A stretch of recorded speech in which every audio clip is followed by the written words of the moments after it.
Okay, fantastic. Thank you for coming. Hello, Karen. I apologize for my voice. I'm Bohdana Allman. I am a former graduate from Brigham Young University, and I will be the moderator for today's panel discussion on EdTechnica. I am also an associate editor for EdTechnica. I've been helping with some of the processes, with peer review, with writing some of the articles and other issues. It's a fantastic product, and I'm really excited to meet here with our friends and share more information with you about EdTechnica. I will introduce and let themselves introduce themselves so they can save my voice.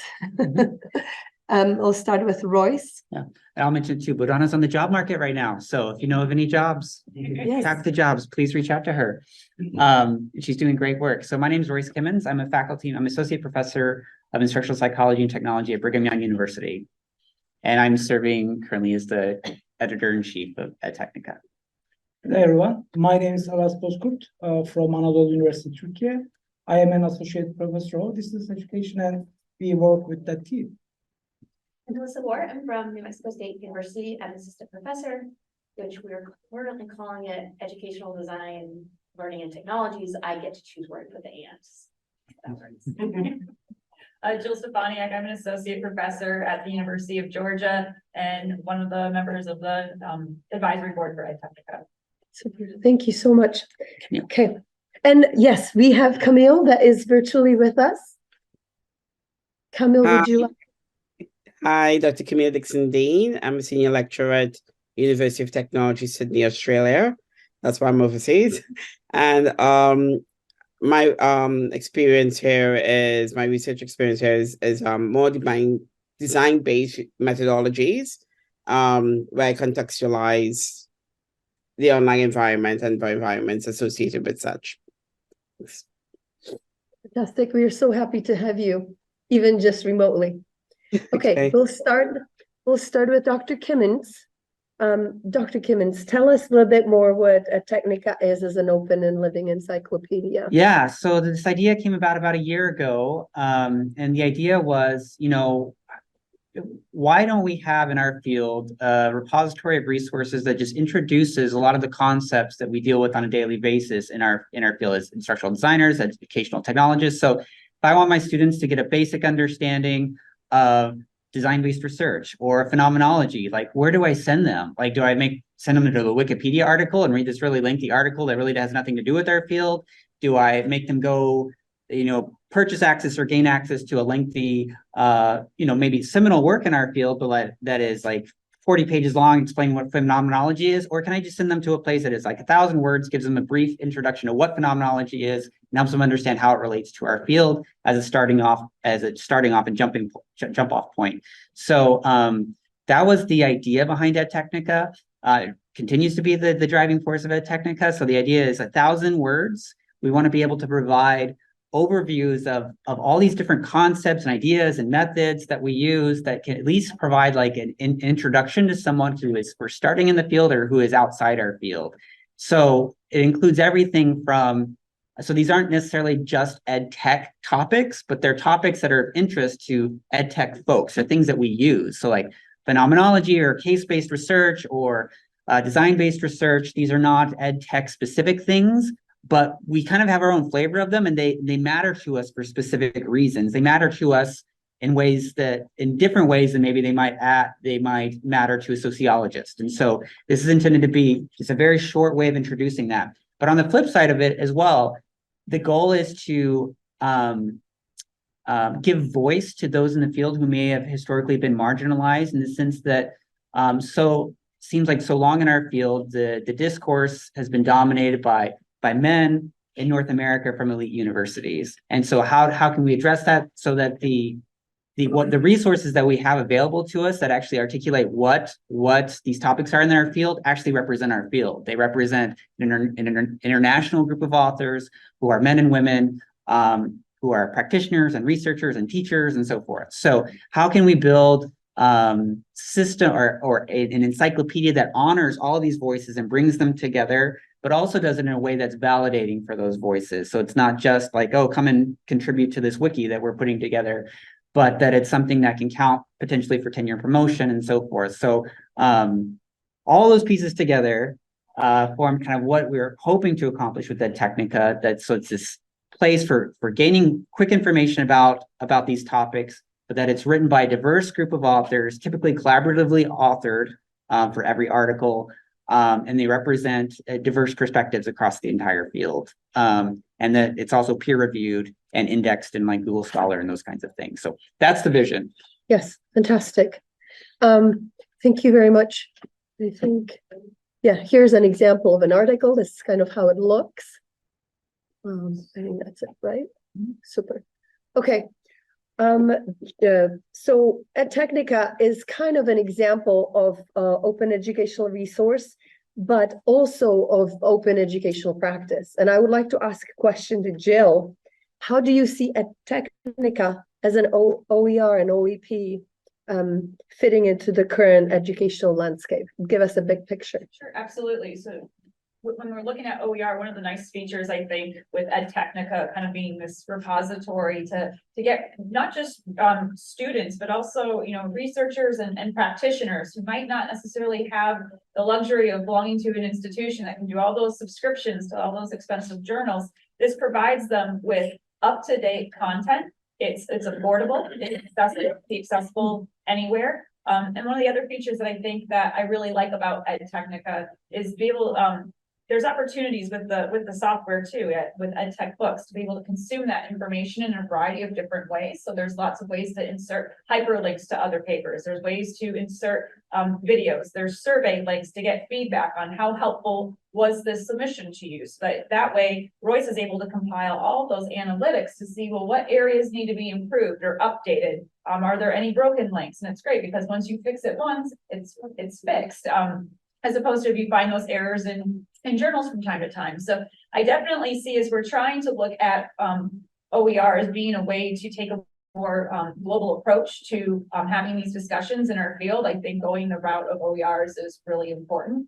And I think it also allows for the customization. As Royce said, there's so many times we see really good papers as researchers, but we go, can't use this in my class because this is going to bore my students, or it's too detailed in this space. And so this provides a nice opportunity for them to really understand what those initial concepts are, but it also directs them to other papers if they're interested in continuing those discussions and that exploration. Fantastic. Thank you so much. So are there any other comments that you want to make about how EdTechnica supports ongoing changes and trends in the field? Absolutely. So it's certainly adaptable. So it allows the opportunity with the platform that as new trends emerge in our field, we have the opportunity to go back and either update existing pieces that are there or offering additional additions. I know we've kind of been in some conversations about what that might look like in the future, but it certainly allows us, from a resource standpoint, if you were an educational institution, just an individual trying to consume different resources, or a company, it allows us to scale our resources more appropriately so that we're not having, with OER, we have the opportunity to be able to make those necessary updates and customizations so that we're not always having to worry about going out and buying more textbooks or buying more subscriptions to journal articles and having to wait for some of those resources. So I like that. It also allows for that environmental sustainability in that you have those access, you have those resources at one particular site for you to be able to go through them and adapt them, customize them. And again, that also allows us to save on, printing if we don't want to print, and saving on ordering books if we don't want to order books. And so I definitely see it's a way to be able to keep up with the trends a lot quicker than trying to go through the traditional publishing route. Right. I guess just one other thing that's kind of unique about this is like, so I mean, yeah, you can pull chapters and put them in your course reader and all those kinds of things, but like we're going through a peer review process to get this published and there are authors attached to the content. But so like this idea of continuous improvement, like how do we do that? but like say Jill writes an article and then she retires. Do I have to go to her and say, Jill, will you please update your article? Well, no, because it's openly licensed, Melissa can now take it. She can do a revision of it, update it, and now Melissa's an author on the article as well. So it goes through peer review again at that point. So it's literally intended to be like this living document where it's continuous peer review for continuous improvement. And just to add to that, I was gonna say, because of with your peer review process, that's, I think, something too that I think is very unique. So we're trying to give credit to authors ahead of time so they're understanding what this will look like down, 5 years from now or 10 years from now. And I think that that's really important to look at. Not, kind of like, this is my content, I'm gonna hide it, but knowing that we're going into it with that spirit of continuous improvement. Yeah, fantastic. Thank you so much. Very, very enlightening. Okay, Aras, I have a question for you. Yeah. So how does EdTechnica, as an OER and our editorial board as OAP facilitates open access and openness in education? Tell us some. Thank you. By the way, I just want to remind you that everybody is talking about OER in USA, in Europe, across the world, but we are doing it. I mean, for us, it's not a loose term, but it's actually what we are doing. And I have a presentation.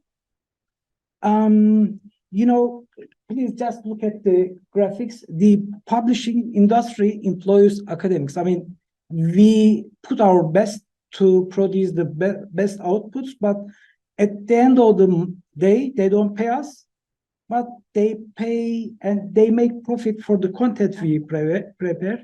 And when we publish an article, we say, yay, I published a good article. In the meantime, publishing industry says, okay, but this is not a win-win situation. Actually, they are using us, I mean, many of us, like slaves in a weird production chain. And this is kind of academic colonization and capitalism. And to me, that doesn't sound fair. What's even worse, for example, I write an article, but when I want to get access, I have to pay $50. Is that fair? No, it's not fair.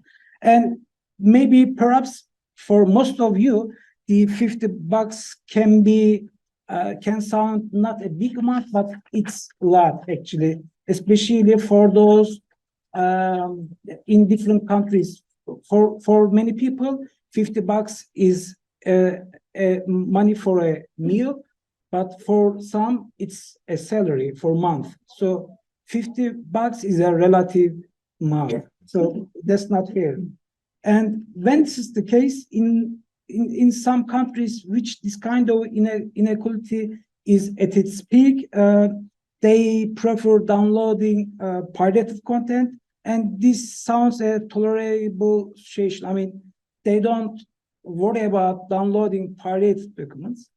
Though this is not legal and we don't encourage such users. In fact, this is a fact that we cannot ignore. I mean, this is happening. Perhaps you know Sci-Hub and Library Genesis. It's very popular in many countries where people cannot pay for the educational content. And when this is the case, in this kind of pirate paradise, they create own heroes. For example, Alexandra Eldakian, she's from Kazakhstan. She is known with many names like Pirate Queen, Robin Hood, the scholarly anarchist, and her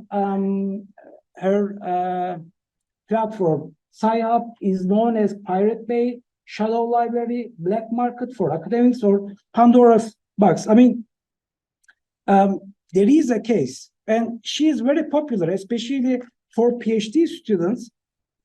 Again, this is not legal and this is not true, but people are doing that, and we cannot ignore that. And the pirate people create their own heroes, and in that case, we also create our own heroes. I mean, perhaps I'm not one of the heroes, but I can nominate Royce. I mean, he's a real hero. I second that. Yeah. Yes. Because, in our meetings, we just articulate an idea, and I always say he is like the genie in the bottle, and he makes it true in very short time. Thank you. No. And from this perspective, EdTechnica offers a business model that is legal, that's very important, and realistic in terms of access and accessibility. And we also takes into account issues like social justice, equality, inclusivity, and diversity. Again, these terms, everybody is using these terms, but we are doing it. I think that's really important. We are doing it. I mean, you are a hero. And Give you money afterwards. and if we revisit the term openness, you can better see how we position ourselves in the educational landscape. Actually, you know, the things we do, we address all these issues you see on the screen, and this is indeed where EdTechnica steps in. We are doing it, we are living it. It's a living idea in many perspectives. I mean, it's a living flash example of OER. And as Jill mentioned, it's a living, I mean, when you publish an article, it is still living. You can update it. I mean, it's over there, and it's not outdated. I mean, as long as you want to update it, it's over there. I'm coming to end. From the perspective of access, it is fully free, and all the entries in EdTechnica adopts Creative Commons CC BY license, and we believe that it's the information, the knowledge is a common universal human good, so nobody can own it. So it is full open access, and I think we only use CC BY, not another derivations of this Creative Commons.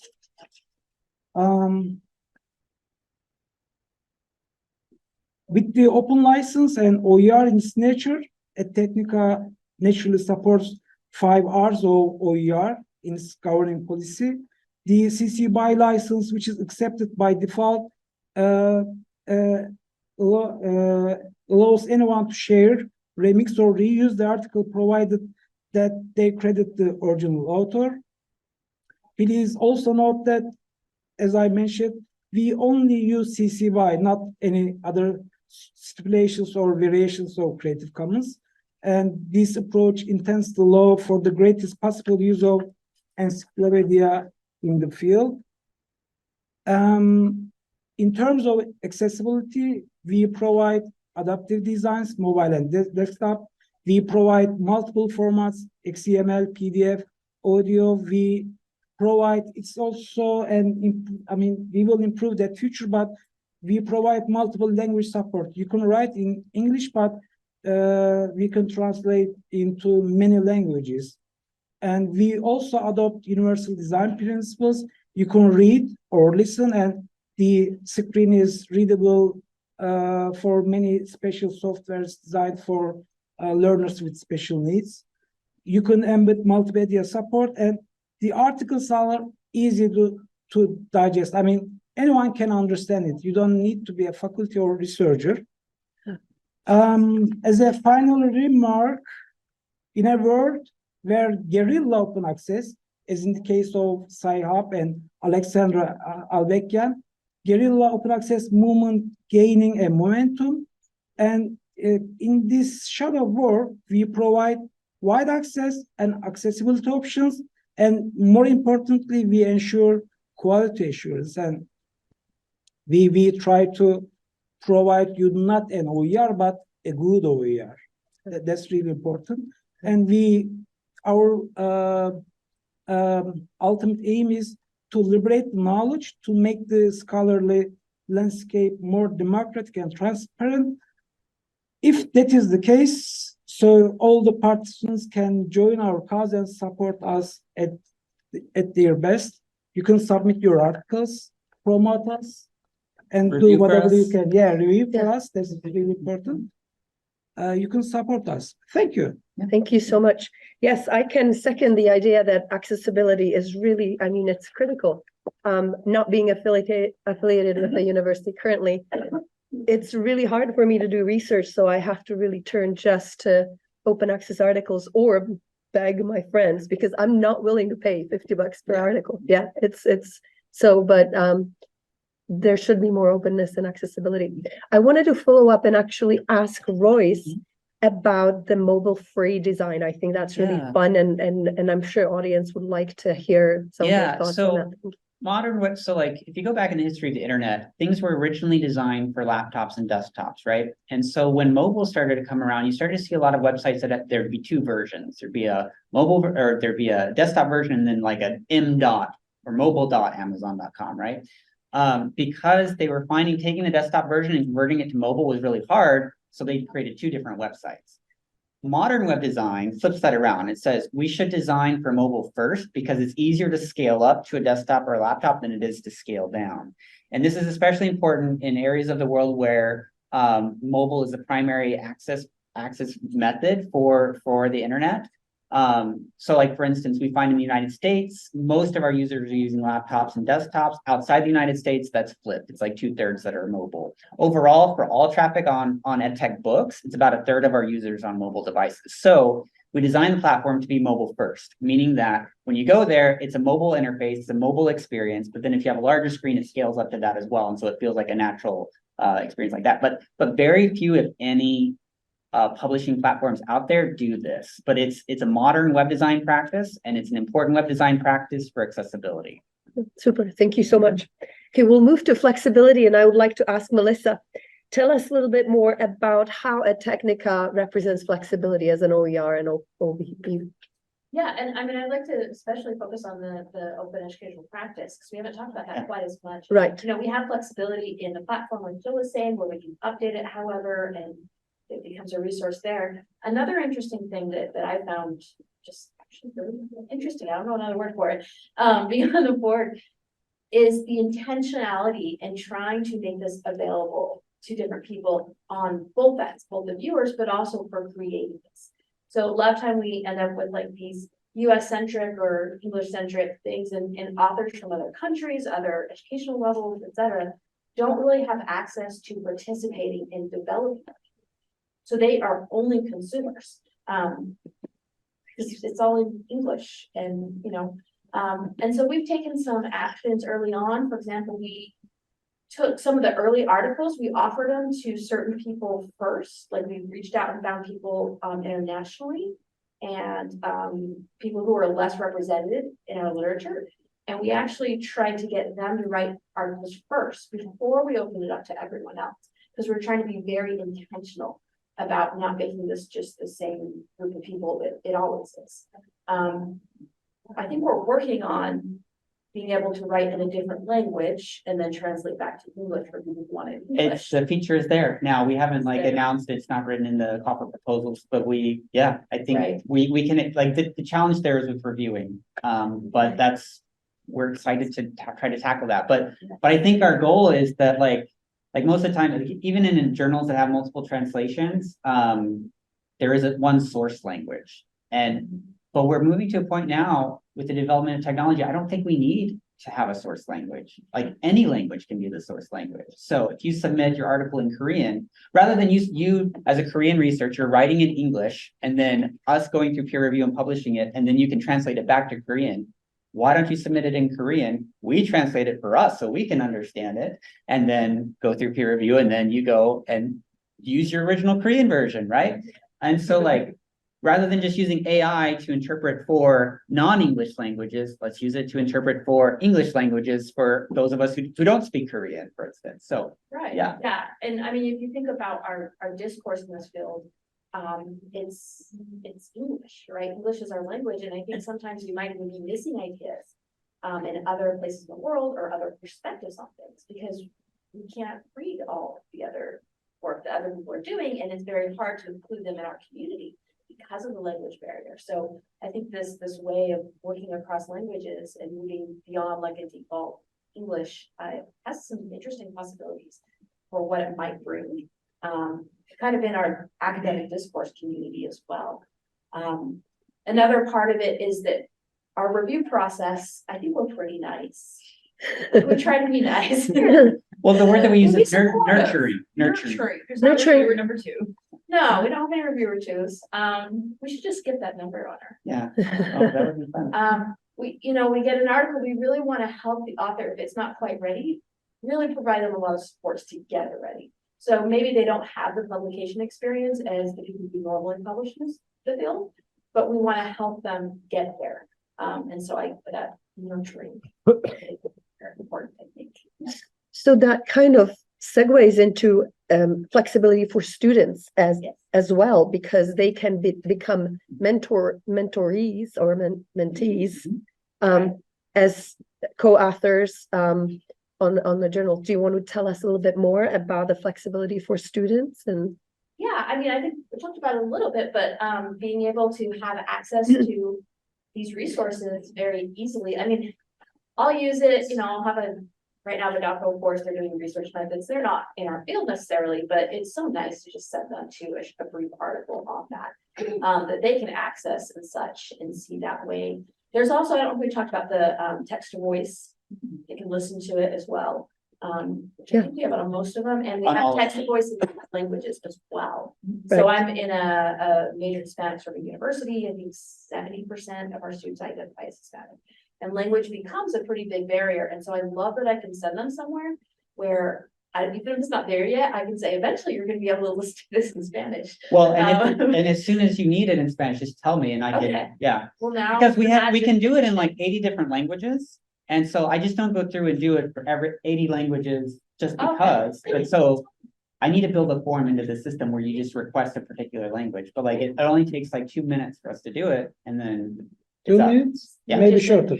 Yeah, maybe shorter, yeah. yes, Well, and I guess, sorry, just to piggyback this too, it's not just students, but like, so, I worked a lot in teacher education, right? So like, the article, so I wrote an article on PICRAT and I co-authored that with a teacher, a curriculum developer in our district, and he uses it in his district. And so like, it's not just that our students have access and it's accessible to them, it's accessible to our professionals, our instructional designers, our teachers, and all those folks as well. yeah, that's fantastic. Yeah, super. Thank you so much for these comments. Okay, I think we'll move on, and we would love to ask Camille for comments on how EdTechnica promotes diversity. Hi, good morning, people. It's very early here, so my brain is still moving, trying to move. Diversity, I don't know if you guys know of Nancy Fraser's 3 R's, which is recognition, redistribution, and for some reason my brain just went like I just said.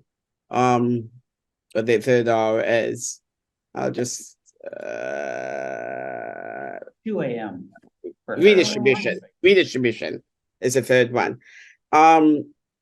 Redistribution talks very well to Wiley's 5 R's in OER. Right? We talk about when he talks about retain, reuse, revise, remix, and redistribute. They both have that commonality, that 1 R redistribution in common.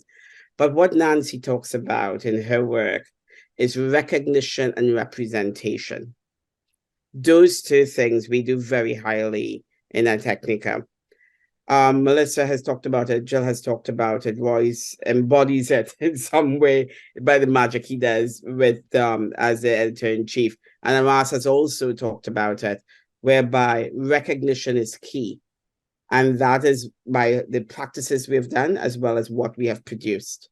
So by asking people from different walks of life who have different knowledge sets, the same way we know our knowledge set in the US or in what we call the global north, the global south has a different way of communicating and understanding what their knowledge set means. They having that positionality, that's what recognition does there.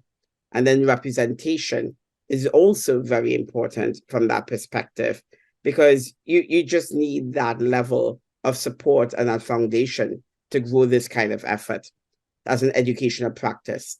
So from a diversity point of view, we not only produce the work for access, but we embody it in terms of how we produce the outcomes of or the product that people use and how we continue to maintain it. Many of the different things that both Melissa, Jill, Aras, and Ed and Royce have talked about, if you think about it, there's no document, article, publishing for anything where you can go and revise your work. I've seen some of my work and I go like, oh my God, did I actually say that? It's no longer that, and I need to update it. How do I update it? We can do that here. And it presents that kind of diversity and that kind of perspective where it's almost like clay. And you can mold it and keep molding. And it's clay that doesn't get hard. It just, maybe it's plasticine, if you remember what plasticine is, or Play-Doh, I think they call it Play-Doh now. So it's that kind of way of producing work that makes it really palpable and consumable at any given time that it's being used. So there are language options, and Royce has just intimated that, and he's really excited me with that that opportunity. I'm from the Caribbean. We do speak English, but there are parts of my Caribbean colleagues that speak French patois or Spanish patois or Portuguese patois. And it would be great for them to actually learn their work or see their work envisioned in different languages and then translated to another form of language, whether it's Arabic, whether it's Hindi. So think about that. We're actually giving a platform where you can learn about a different theory, a different model, etc., but in different ways of communicating. All right. The board itself, if you look at how the board is made up of a lot of practitioners, a lot of people who do a lot of hands-on work in the field, as well as a lot of people who know the field from a different level as a researcher and a scholarly position. So blending those kinds of activities together is very important for the mission of this product to be realized and actualized, right? So we look at different gender, nationalities, and perspectives and career trajectories. Everybody's going in different directions, but still the field is what we have in common. I could talk about the editorial board and its deliberation and the intent. A lot of people don't understand that in research, we talk a lot about the research from a very, a very visionary point of view, or the stance that we take is very outside of the field kind of view. But our intent is very surprised in the moment, and we adjust to the moment. So like Royce has said over and over, if something happens tomorrow and we need to respond, we are very responsive. We're very responsive, and we provide those kind of opportunities for customization. Any other questions, Bohdana? Oh no, I think that was fantastic. I really love what Camille brings in with the 3 R's that Fraser suggests about recognition, representation, and redistribution. It is so important because it's no longer important to be just interdisciplinary. We are a global world, and we can learn from each other. And there are valuable voices out there that we need to hear and we need to promote and share. So thank you so much, Camille. I think EdTechnica is fantastic as a modeling platform for the future and kind of possibilities, what can happen, like our educational, open educational practices that can be a model that can be followed with other publications. And it is just inspiring for me to watch these colleagues and be part of it, because I love the comment that Camille made. She said intention. We really take things seriously. We really consider how we consider the authors, we consider the peer reviewers, we consider the end users, the practitioners and the students. And we discuss how can we make this more user-friendly, more supportive, and model these practices further down. Super. I wanted to, yes.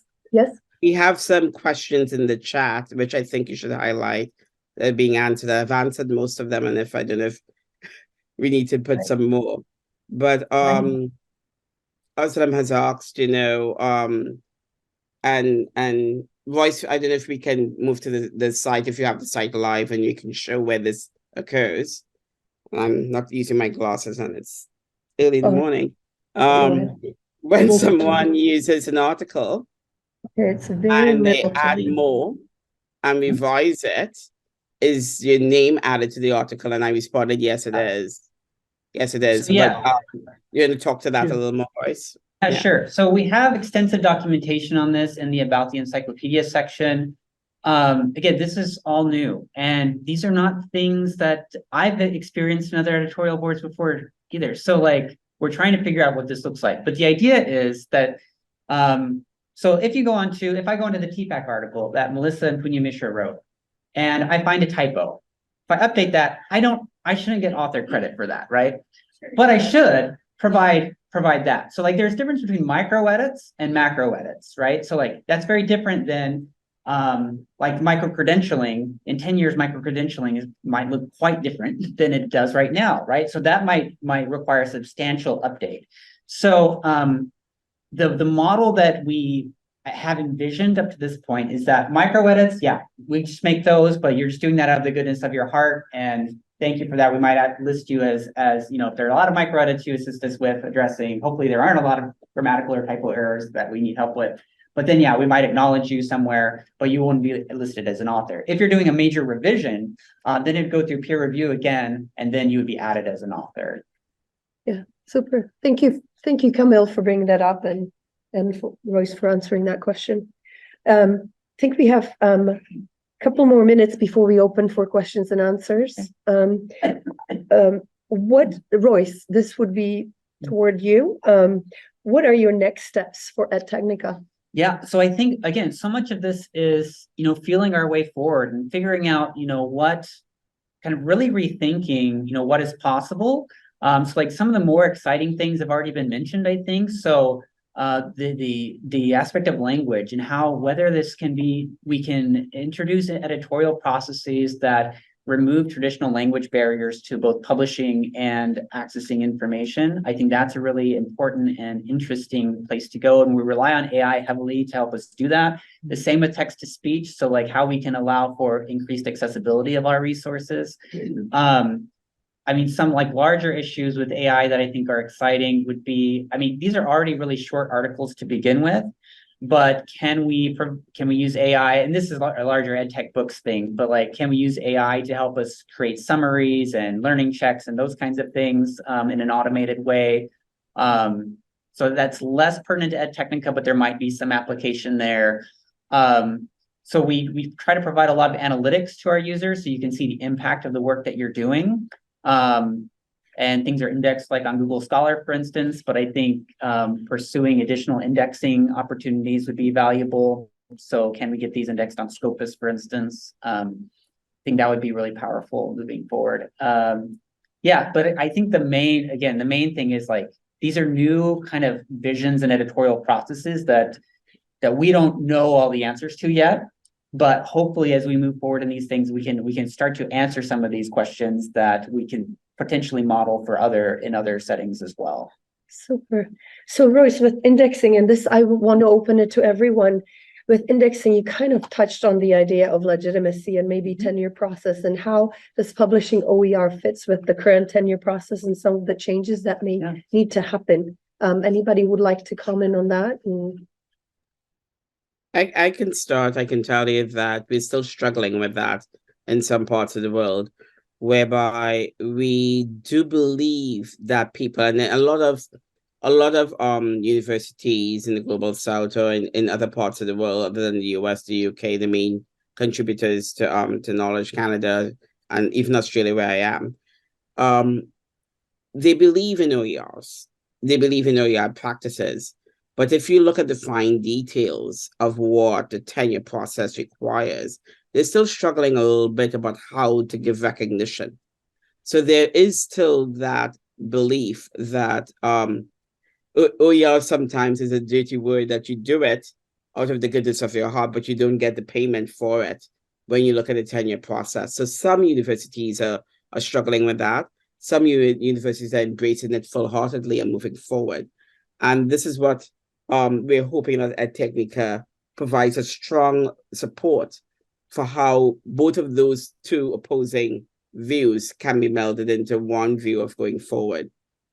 Well, Just To add to that, I think there's a little bit of hypocrisy in higher ed, because if you look at the tenure promotion, as you're going up from assistant to associate, they'll say, well, we want you to try and make sure you've got that national reputation.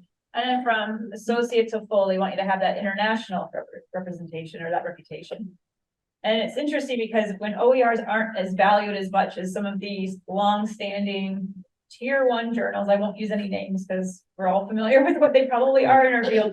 One of the things I always laugh about is I go, but OERs provide that opportunity for that globalization, to have that broader reach, not just in talking to we do a great job of talking to fellow researchers about our research, and then we go back to our daily lives. And so having that impact, if you're doing research on teacher preparation, being able to help those teachers that are preparing, but also help the teachers that are out there training those that are in training. And so I think that it's trying to work on being able to argue that the value that OER, the longstanding value that OERs bring. In some institutions, Camille's saying in different parts of the world, it's different parts of the US. I talk to some colleagues and it's heavily valued. And then I've been at different institutions where I know if I'm doing something in OER, what are they going to say when they go to evaluate it? And so it's that balancing act. But I think it's trying to get more folks in the field to be able to advocate for these things, and to be able to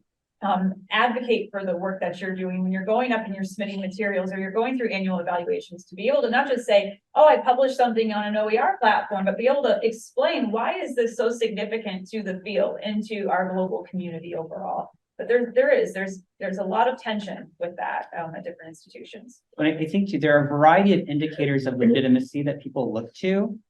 Some of them are more legitimate than others, but we still have to speak to that in some, because people still need to get tenure, right? Mm-hmm. And so like a DOI, does a DOI actually add legitimacy to anything?